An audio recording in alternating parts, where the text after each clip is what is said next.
Hello mga guys, welcome back to my channel. This is Automotive mga guys. Engine 4N14 L300 Euro 4. Ito po yung mga latest model ng mga L3 ngayon, hindi na 4D56. Pero mga guys, ang nagiging issue nito, malakas sa lakas ng makina, lakas din kumain ng lining. Bilhin nyo ito, 50,000 walang tinakbo niya. Hindi katulad yung 456 na L300. Kung maingat-ingat yung driver o kaya maayos magkano, yung humahawak na driver, umabot ng 100 plus. Ito po, 52 pa lang. Baga, yung may mga L300 na ganito, nakaka-relate po niyan. Ito po yung issue nito. Malakas po siya sa malakas. Kahit huwag ka ng gagamit ng segunda, ng primera, segunda, hatakin niya. Pero ito ang kalabasan nito mga guys, kung pag-usapan natin saglit. Yung lining niya, for the first time, napapalitan uli. Dahil, nakaraan, meron din tayong ginawang ganito, taga Teresa, sa Antipolo. Puntahan natin yung lining. Yan, ginawa ba ito eh. Kinakabit na po yan. Ito po yan, Kasi nyo mga guys, may makinta po dito. Ito po siya, Kumalik.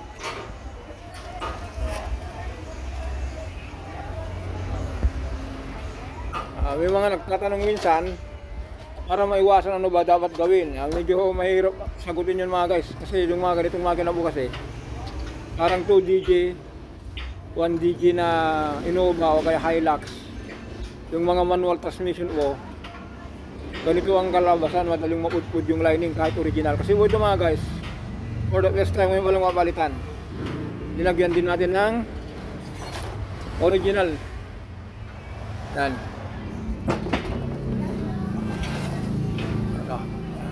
Sa gabang-gabang lang tayo rito.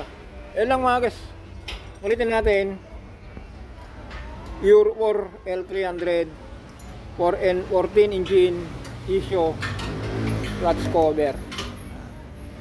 Pero mga guys, kung halimbawa po maramdaman nyo po na medyo sliding na, ulitin natin. Kasi may mga upload tayo na ganito yung binabalik natin yung pressure plate. Huwag nyo po antayin kung naramdaman nyo po na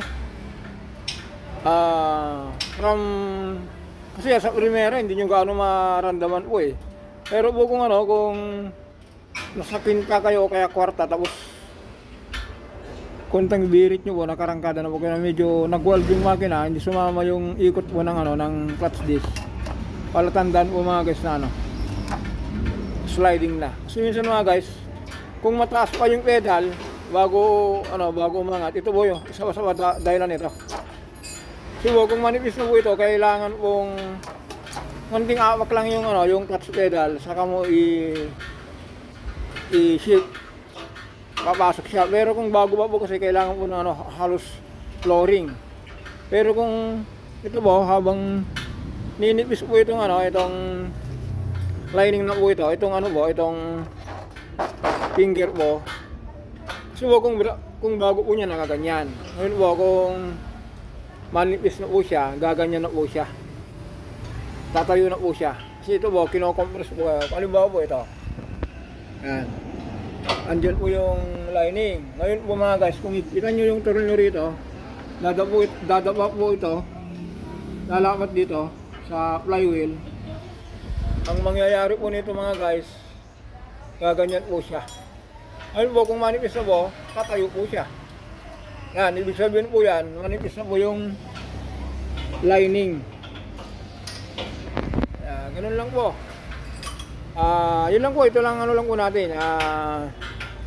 Ulitin lang natin mga guys para masave po yung ibang pyesa natin. Katulad po nito, ang binalik natin dito yung clutch po. Maganda pa naman yon, ay binalik natin. Ang binalikan lang natin, release bearing, clutch disc. Ito sana pwede pa natin sana isave ito, kaya lang problema mga guys nakahalik na po ng ng bakal Ito po. Tapos kung napansin nyo po, kumintab, Ano na po niyan, toasted na po ito. Malutong na po yung ito, magiging ano na po ito. Malumbot na po siya.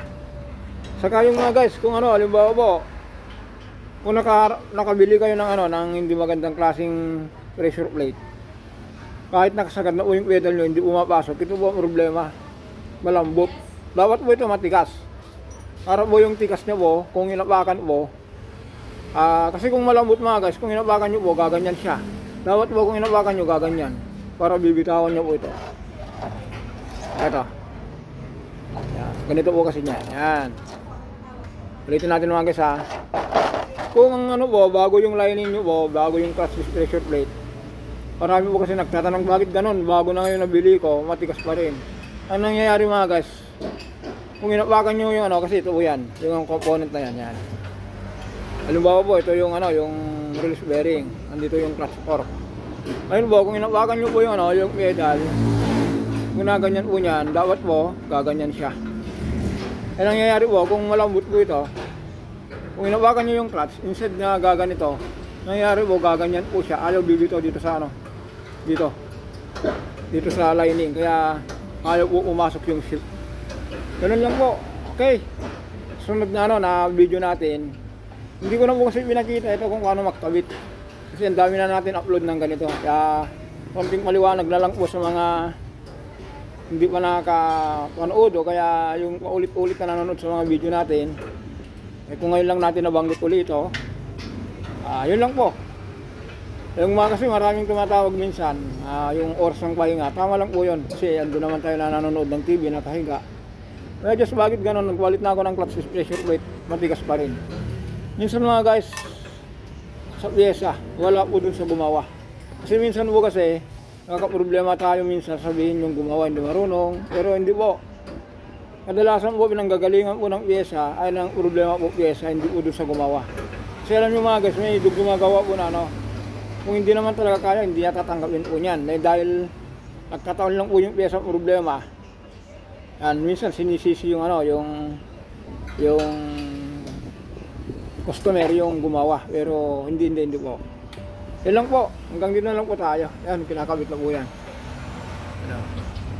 Okay mga guys, hanggang dito na po. For the next video mga guys, yun tayo sa ano, sa top overhaul ng, hindi, dukot po yun. Diyos, galing pa Bulacan. Okay, bye bye.